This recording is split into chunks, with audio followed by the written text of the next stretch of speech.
அரசாங்கத்தின் சீரற்ற நடவடிக்கைகளுக்கு எதிராக மக்களை ஒன்றிணைக்கும் நோக்கில் யாழ்ப்பாணத்தில் மே தினத்தை நடத்த எதிர்க்கட்சி தீர்மானித்ததாக கலாநிதி விக்ரமபாகு கருணாரத்ன குறிப்பிடுகின்றார். கொழும்பில் இன்று ஏற்பாடு செய்யப்பட்டிருந்த ஊடகவியலாளர் சந்திப்பிலேயே அவர் இதனை கூறினார்.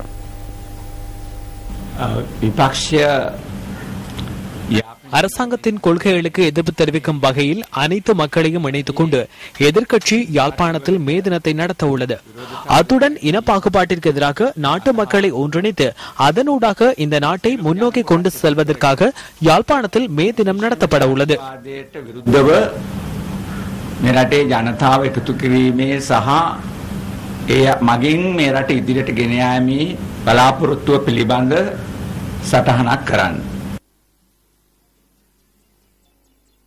தேசிய கட்சியின் மே தின ஊர்வலத்தை யாழ்ப்பாணத்தில் நடத்துவதற்கு தீர்மானித்திருந்தமை கட்சியின் முன்னாள் தலைவர்களை அவமதிக்கும் செயல் என தேசிய இளைஞர் முன்னணி குறிப்பிடுகின்றது.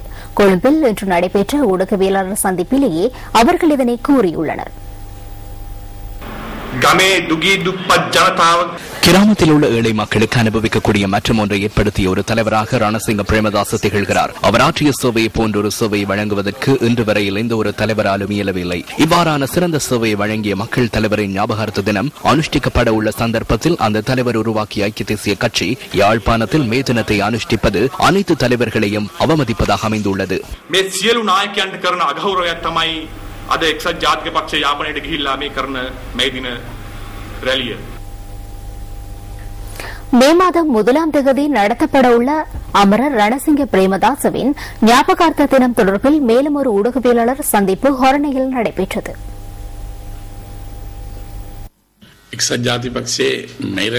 ஐக்கிய தேசிய கட்சியில் 2 மே தின கூட்டங்கள் இல்லை. மே தினம் யாழ்ப்பாணத்திலேயே நடத்தப்பட உள்ளது. ரணசிங்க பிரேமதாச இறந்த தினத்திலிருந்து ஒவ்வொரு வருடமும் மே 1ஆம் தேதி நினைவு கூறப்பட்டு வருகின்றது. ஒவ்வொன்றுக்கும் நாங்கள் இணைந்து கொண்டோம். இம்முறையும் கட்டாயம் நாங்களும் கலந்து கொள்வோம். ஹொரணை தேர்தல் தொகுதியை நோக்கும் போது பெரும் தொகையான வீடுகள் பெற்றுக் கொடுக்கப்பட்டுள்ளன. 200 தொழிற்சாலைகளில் 4 தொழிற்சாலைகளை ஜனாதிபதி ஹொரணைக்கு பெற்றுத் தந்துள்ளார். மே தின கொண்டாட்டங்களில் கலந்து கொள்ள வேண்டும் என்று இந்த பிரதேச மக்களின் வேண்டுகோள் ஒன்றும் உள்ளது. சஜித்துடன் இணைந்து இந்த நாட்டிற்கு பாரிய சேவைகளை ஆற்றிய ரணசிங்க பிரேமதாசவின் நினைவு தின கொண்டாட்டங்களில் கலந்து கொள்வதற்கு அனைவரையும் அழைக்கின்றோம்.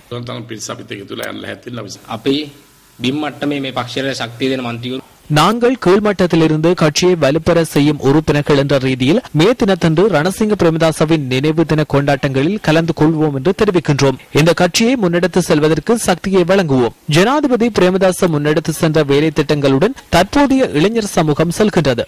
இவற்றுடன் இணைந்து கொள்வதற்கு எமக்கு உரிமை உள்ளது. எமது நாட்டின் முன்னாள் ஜனாதிபதி மே தினத்துக்காக தனது உயிரை கொடுத்த தலைவராவார்.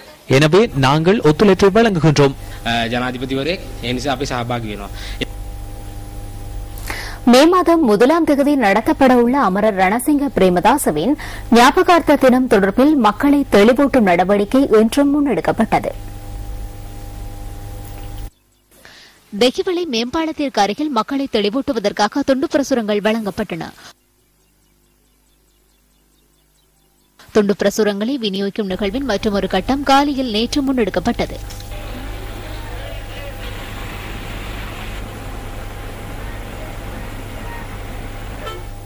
சசுனட்ட அருண வேலை திட்டத்தின் மற்றொரு கட்டம் கிராண்ட்பாஸ் பிரதேசத்தில் இன்று நடைபெற்றது.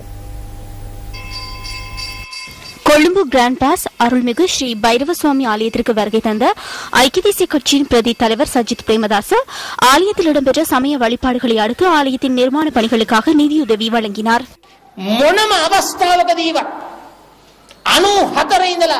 1994ஆம் ஆண்டிலிருந்து இன்று வரையில் எனது தந்தையின் ஞாபகார்த்த தினத்தை அனுஷ்டிப்பதற்கான அனுமதியை எழுத்து மூலமாகவோ வாய் மூலமாகவோ ஒவ்வொருடமிருந்தும் பெற்றுக் கொள்ளவில்லை. எப்போதும் அவ்வாறு நான் செய்ததில்லை. எனது தந்தையின் ஞாபகார்த்த தினத்தை அனுஷ்டிப்பதற்கான வைபவத்தை நடத்துவதற்கான அனுமதியை எழுத்து மூலமாகவோ வாய் மூலமாகவோ ஒவ்வொருடமிருந்தும் நான் பெற்றிருந்தால் அதனை நிரூபிக்குமாறு நான் சவால் விடுக்கிறேன். சிறந்த அரசியல்வாதி ஒருவர் என்ற ரீதியில் ஒவ்வொரு வருடமும் மே தினத்தில் கலந்து கொள்வது கடினம் எனவும் ரணசிங்க பிரேமதாசவின் ஞாபகார்த்த தினத்துக்கான வைபவம் நடைபெறுகிறது எனவும் கட்சிக்கு அறிவித்துள்ளோம். ஐக்கிய தேசிய கட்சியின் மே தின ஊர்வலத்தில் தலைமைத்துவம் வகிக்க சென்று உயிர் தியாகம் செய்த ரணசிங்க பிரேமதாசவின் ஞாபகார்த்த தினத்தை அனுஷ்டிப்பதற்கு இந்த நாட்டில் உள்ள எவரும் அனுமதியை கோர வேண்டிய அவசியமில்லை.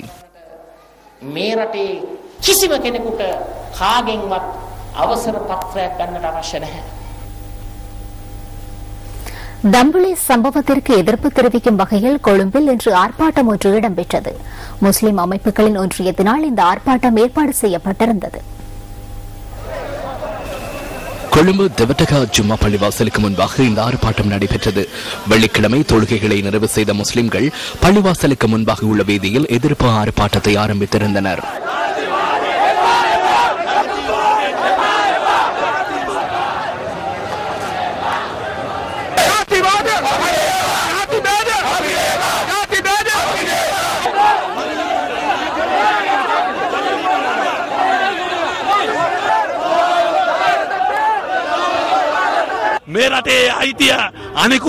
இந்த நாட்டின் ஏனைய மக்கள் பிரிவுக்கு உள்ள உரிமைகள் நாட்டில் உள்ள முஸ்லிம்களுக்கும் இருக்கிறது என்பதனை நாங்கள் அரசாங்கத்திற்கு நினைவூட்டுகின்றோம். இனவாதத்தை தூண்டும் வகையிலான அழுத்தங்கள் இந்த அரசாங்கத்திற்குள் இன்று இடம்பெறுகிறது. சிங்கள மற்றும் முஸ்லிம் மக்களின் ஒற்றுமையை பாதுகாக்க முன்னோக்கி வர வேண்டும் என இந்த நாட்டில் உள்ள முற்போக்கு சிங்கள மக்கள் தெரிவிக்கின்றனர். சுமார் 30 நிமிடங்கள் கோஷங்களை எழுப்பி எதிர்ப்பு நடவடிக்கையில் ஈடுபட்ட பின்னர் ஆர்ப்பாட்டக்காரர்கள் கலைந்து சென்றனர். இதேவேளை அம்பாறை அக்கரைப்பற்று கல்முனை வீதியிலும் இந்த எதிர்ப்பு ஆர்ப்பாட்டம் ஒன்று நடைபெற்றது.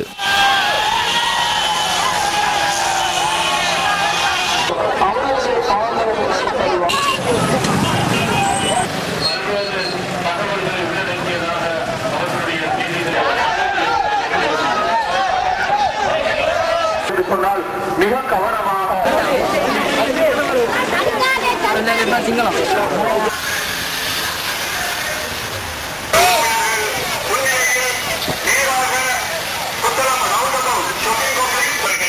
இத்தகைய நேரத்திலே ஐநங்கி ஜம்மியத்துல் உலமாக்களையும் தம்புள்ளை சம்பவத்திற்கு எதிர்ப்பு தெரிவிக்கும் வகையில் வவுனியா மற்றும் திருகோணமலை ஆகிய நகரங்களில் உள்ள வர்த்தக நிலையங்கள் இன்று மூடப்பட்டிருந்தன.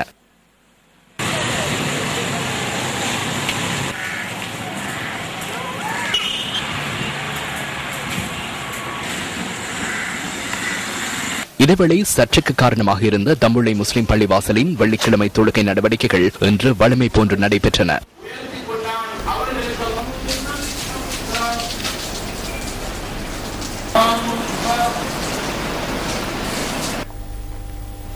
கொழும்பு மாநகர சபையின் கூட்டத்தில் இன்று அமளி துமளி ஏற்பட்டது. ஐக்கிய மக்கள் சுதந்திர கூட்டமைப்பின் நகரசபை உறுப்பினர் மதுமாதவ அரவிந்தவினால் சமர்ப்பிக்கப்பட்ட பிரேரணை மீதான விவாதத்தின் போது தம்புள்ளி சம்பவம் தொடர்பில் கருத்து தெரிவிக்கப்பட்டதை அடுத்து இந்த அமளி துமளி ஏற்பட்டது.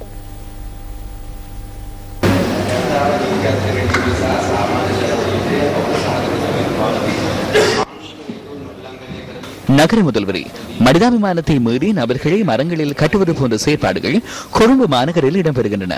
இவ்வாறான விடயங்கள் ஊடகங்களினால் எவ்விதமான முன் ஆலோசனையுமின்றி ஒளிபரப்பப்படுகின்றமைக்கு மக்கள் பிரதிநிதிகள் என்ற வகையில் நாம் எதிர்ப்பு தெரிவிக்கிறோம். எவரேனும் ஒருவர் தவறிழைத்தால் அந்த நபருக்கு தண்டனை வழங்குவதற்கு என இடம் உள்ளது, நீதிமன்றம் உள்ளது. அவ்வாறு தண்டனை வழங்காமல் பலவந்தமாக வேனில் அழைத்து சென்று எரித்துவிட்டு மரண தண்டனை வழங்குவதே இன்று இந்த நாட்டில் உள்ள நடைமுறையாகும். நிகழ்காலத்திலும் எதிர்காலத்திலும் ஆளும் கட்சி நீதியை அதன் கைகளில் எடுத்துக் கொள்கிறது.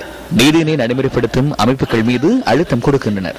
அழுத்தம் கொடுக்கின்ற போது சட்டம் தொடர்பில் சாதாரண மக்களுக்குள்ள நம்பிக்கை இல்லாமல் போகிறது. சம்பவம் ஒன்று இடம்பெற்றது. சட்டத்தை கையில் எடுத்தமையாகும். தம்புள்ளியில் முஸ்லிம் பள்ளிவாசல் ஒன்றின் மீது தாக்குதல் நடத்தியுள்ளனர்.